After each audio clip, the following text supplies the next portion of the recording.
it's going to be hard for them to get talent because they're so uncool right now. Like I don't know one man above like 5'9" that says they're a Democrat. There's only one. I honestly like males only males like under 5'9" that identify as a Democrat. They're like, I am a Democrat, like 100%. So, exactly. I'm registered as an independent, and I'm 5'6", 5'7" on a good day. Exactly. But it's a shorter guy thing. I don't know what it is. They just need protection. I don't know if it's a shorter guy thing. Have you met one dude 6'4" with a job who's just like, I'm a Democrat? I would argue it's a gayer guy thing. It's for bottoms.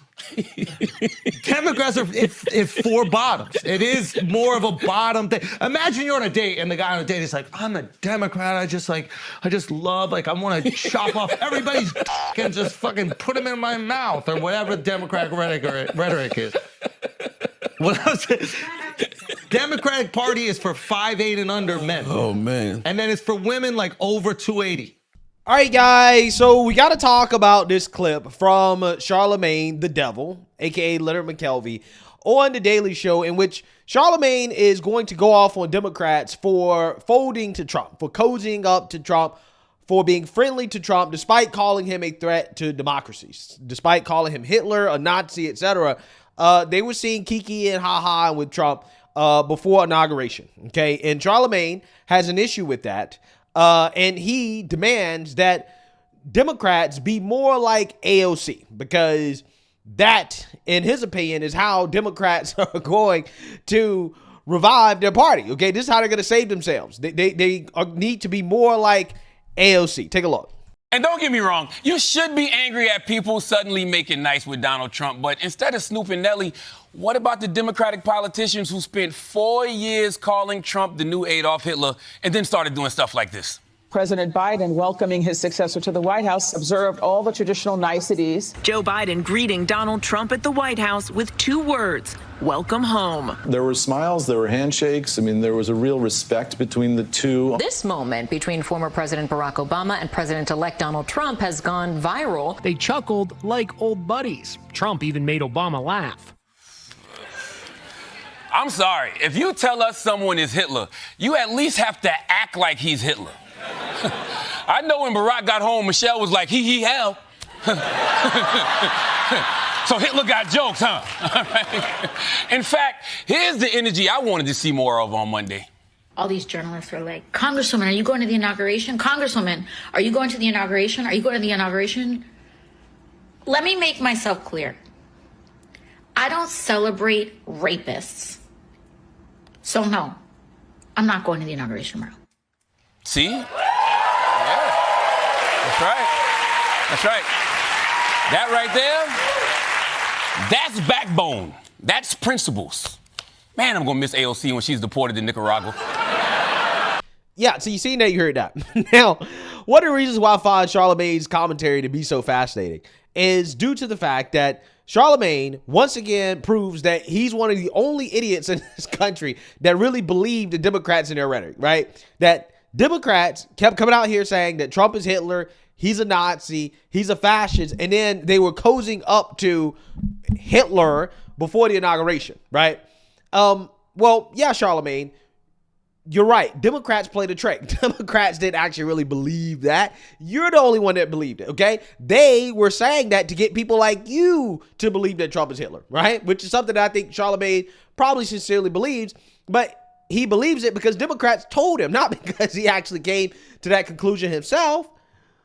But the part about Charlamagne's commentary that I really love the most, and this is the reason why I'm doing this video, is because I'm hoping that Democrats listen to people like Charlamagne. Yes, they should listen to people like Charlamagne, because if Democrats decide that they want to be more like AOC and to be Trump deranged and to freak out over everything that Trump says, everything that he does, then that will absolutely guarantee that Democrats will not be able to recover during the midterms, and it will be another 8 to 12 years of MAGA, right? So yeah, listen to people like Charlamagne, Democrats, make people like AOC your leader, okay, put her out in the forefront along with Jasmine Crotchet to tell half the country that they're racist, that if you don't agree with open borders, then you're xenophobic and you're transphobic if you don't agree with biological boys competing against women in sport. Thank you so much, Madam Chair, Madam Ranking Member. Here we are today, Republicans who have voted consistently against the Violence Against Women Act, who have taken away the right of all women to choose and have control over their own body, who, as women are bleeding out in parking lots across the country, standing there, allowing us to die, now want to pretend today that they care about women. And why? To open up gender and, yes, genital examinations into little girls in this country in the so-called name of attacking trans girls. And to that, today, what we have to say are two words: not today. The majority right now says there's no place in this bill that says it opens up for genital examinations. Well, here's the thing. There's no enforcement mechanism in this bill. And when there is no enforcement mechanism, you open the door to every enforcement mechanism. Trans girls are girls. Yeah. I want you guys to understand. Charlamagne is telling Democrats that they need to be more like AOC, the person who stood before Congress and told 80% of Americans who don't agree with biological boys being in girl sports that you're a kid diddler, right? That you're pro kid diddling, okay?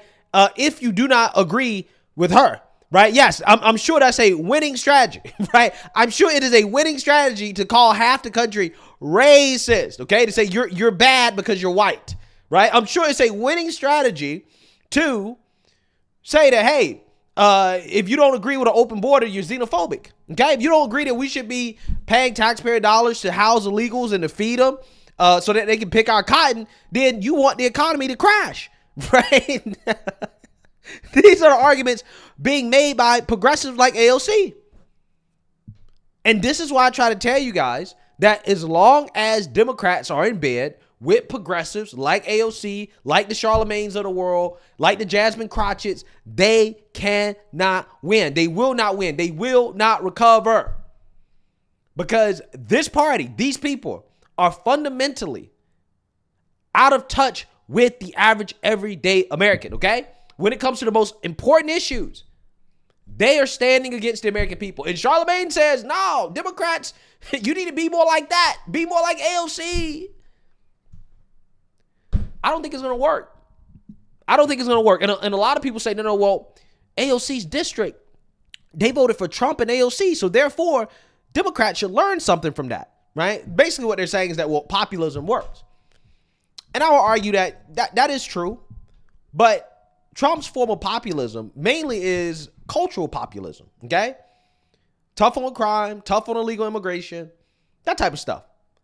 That's what helped Trump win, cultural populism. AOC's cultural populism is not in line with the everyday American people. So yeah, in her district, due to the terrible financial situation the country was in under Joe Biden when it comes to the economy, yeah, a lot of those people voted for Trump and, you know, they're woke and that's why they voted for AOC, right? But that's not going to play well in middle America. That's not going to play well in swing districts, okay? The anomaly of voters voting for AOC and Trump, that only exists in her district, right? But that's not something that would exist if AOC came from a swing district. It wouldn't exist. That wouldn't be a thing. AOC wouldn't be able to compete. She's too far left, okay? She's too far left. But, you know, this is what progressives have extrapolated. They say, well, AOC's voters, they voted for her and Trump, so therefore Democrats should be more like AOC. And I'm like, no. The American people have rejected the far left progression of the Democrat Party. Trump's election was a rejection of the far left cultural phenomenon, right? That's what it was. That was one of the main reasons why Trump won. So if the answer from progressives is to double and triple down on that. Okay, cool, fine. Be my guest. I don't think it's going to work, though. I don't think it's going to work. I really don't. Just like doubling, tripling down on Trump derangement. Trump's a Nazi. That hasn't worked either. Trump's approval rating is at an all-time high. He's never been more popular than he is right now. Never been more popular. And they've done nothing but boo-hoo, whine, and cry about Trump for the last 8 years. And they've been boo-hoo, whining, and crying about Trump since the election. His approval rating has went up, right? But hey, according to Charlamagne, doubling down on far-left progressivism, AOC, and Trump derangement, that's the winning ticket for Democrats, right? That's what they should do. I think they should take his advice. Because if they take his advice, they aren't winning a damn thing come the midterms. And it's going to be another decade of MAGA, to be honest with you. So, hey, I'm just saying, Democrats, listen to people like Charlamagne Tha God, because that will guarantee that you will continue to lose. Your party will continue to implode if this is what you choose to do. So I hope that you do it. Please do that, right? Please follow Charlamagne. Let me know what you guys think. Make sure you like, comment, and subscribe. Most importantly, share a Black conservative perspective. Peace.